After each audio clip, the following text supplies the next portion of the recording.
She woke even day before the children at 4 a.m., ran 3 miles, did spinning for 30 minutes on the Peloton, and then 30 minutes of aerobics.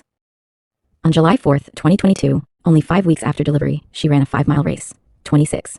Lindsay's sister Allison observed that, unlike her usual sensible self, Lindsay impulsively bought into a Beachbody multi-level marketing scheme, purchasing products to resell. She made videos of her exercise routines, posted them on Facebook, and encouraged friends to join the program. 27. These early postpartum behaviors constituted a hypomanic episode that, combined with her history following Dawson's birth, should have immediately suggested bipolar disorder to any competent psychiatric provider who obtained an adequate history. Lindsay's desperate efforts to seek help. 28. At approximately 12 weeks postpartum, Lindsay's mood switched suddenly to anxiety and depression. She experienced debilitating anxiety, insomnia, sleeping only approximately 3 hours per night, and exhaustion during the day. She had no motivation and could not exercise. Everything about her body felt heavy and required effort.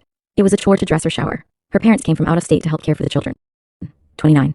Recognizing that something was seriously wrong, Lindsay took the initiative to seek psychiatric. On September 12, 2022, she found Dr. Jennifer Tufts online and scheduled an appointment. At her first appointment with Dr. Tufts, Lindsay's Edinburgh postnatal depression scale score was 23, indicating severe depression.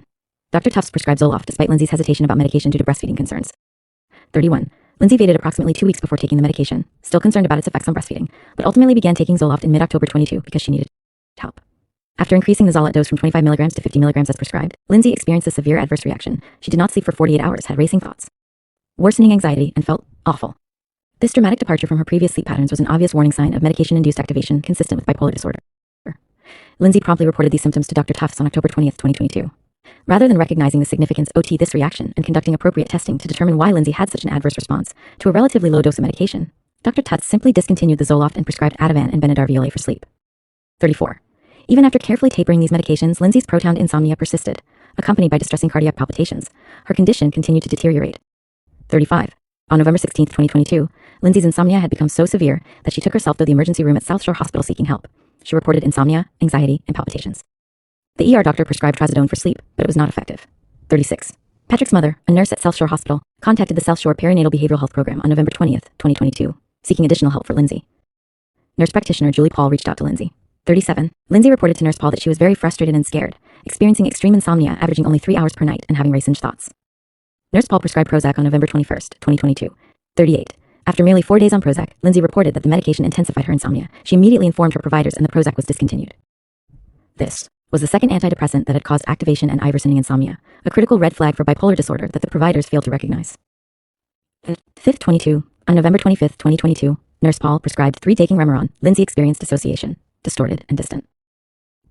She was unable to determine VVHH was real. She became disoriented and disconnected from her own body.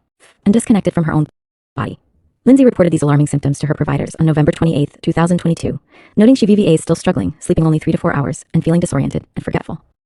41. On November 29, 2022, Lindsay began treating V with Nurse Gelada. Lindsay reported that she VVA is anxious and frightened about what is happening, and that she blamed herself. Nurse Gelada correctly considered a bipolar presentation and prescribed Seroquel, an antipsychotic and mood stabilizer. 42. After starting Seroquel, Lindsay's condition took a dramatic turn for the worse. She developed suicidal ideation and began experiencing what she described as intrusive thoughts to the power of VVHH were Act 12 auditory hallucinations. The voice said, "I will not be the same. I want to die." 43. Lindsay openly communicated her escalating internal turmoil to her husband, her parents, and her providers. She described her emotional state as emotionless and like a zombie, attributing this profound effective blunting to the Seroquel. On December 2, 2022, Lindsay reported to Nurse Gelada that she had lost 15 pounds, had no appetite, experiencing panic attacks and confusion, and had a lack of attention over the past 4 days. 45. On December 4, 2022, Lindsay was so frightened by the hallucinations that she called the New Bedford suicide hotline seeking help. She was told their VV is no emergency because she said she had no specific plan as to how she would kill herself. 46. On December 5, 2022, Lindsay met virtually with an Aspire crisis support clinician, again seeking help. She VVS told that she did not meet the criteria for inpatient treatment because she did not have a suicide plan. 47. On December 6, 2022, Patrick attended an appointment with Lindsay and Nurse Gelada. Patrick connected Lindsay's suicidal thoughts to the Seroquel. He told Nurse Gelada that Lindsay is 10,000 times worse since she has taken medication and asked if Dev could get Lindsay off medications and start from scratch to see what is going on. He asked if there could have been some mistake, like using the VVR wrong medications. Nurse Gelada acknowledged it is possible. Despite this, Nurse Gelada continued to increase the Seroquel dosage toward 400 milligrams per day. 48. On December 13, 2022, Lindsay remained deeply depressed, had no motivation, and still had suicidal ideation. She wanted this to be all over. 22. Patrick called Nurse Gelada's office to report that Lindsay has had a devastating week and that it was the worst day for Lindsay. She had horrible thoughts all day. Lindsay had autotop, hallucinations all day, every day. She felt debilitated, not interested in anything, exhausted, and could not get out of bed. The hallucinations were loud and continued all day, saying, "I will never be the same. I will never be me again. And you are damaged. You will never be the same. The only option is to die." 50. Lindsay told her husband Patrick, "I have thoughts of harming the kids."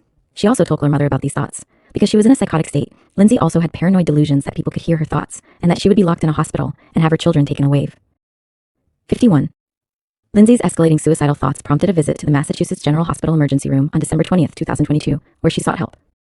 The ER suggested either admission to McLean Hospital or the Partial Hospitalization Day Program at Women and Infants Hospital in Rhode Island, Women and Infants Hospital as failure to properly treat Lindsay. 52. On December 21st, 2022, Lindsay admitted herself to the Partial Hospitalization Day Program at Women and Infants Hospital in Providence, Rhode Island, a program intended for patients with postpartum depression. This was yet another active step Lindsay took to seek help for her worsening condition. 53. Lindsay's chief complaint at Women and Infants was, "I feel numb and crazy depressed." She reported feeling crazy depressed, numb to all emotion, can't feel love, that her life is becoming a disaster, that she couldn't feel fear, and that she was messed up beyond repair. She had lost 15 pounds in a month, had no motivation. ANCL reported that it takes all the effort in the world just to breathe. 54. Lindsay's Edinburgh postnatal depression scale score at Women and Infants was 23, indicating severe depression. Her generalized anxiety disorder 7-item score was 21, higher than the threshold for the most severe category. 55. Despite these severely elevated scores, Dr. Diaz at Women and Infants concluded that Lindsay had no postpartum depression and rejected a bipolar disorder diagnosis because of no history of hypomania or psychosis or family history. This conclusion was negligent, because Dr. Diaz failed to obtain an adequate history. Had Dr. Diaz properly inquired about Lindsay's early postpartum period, she would have linked to the hypomanic episode that began immediately after delivery. 56. Dr. Diaz accepted Lindsay and Patrick's belief that her symptoms were due to over-medication and recommended weaning Seroquel. The clinical team at Women and Infants posited that Lindsay's symptoms were more pharmacologically induced than purely depressive.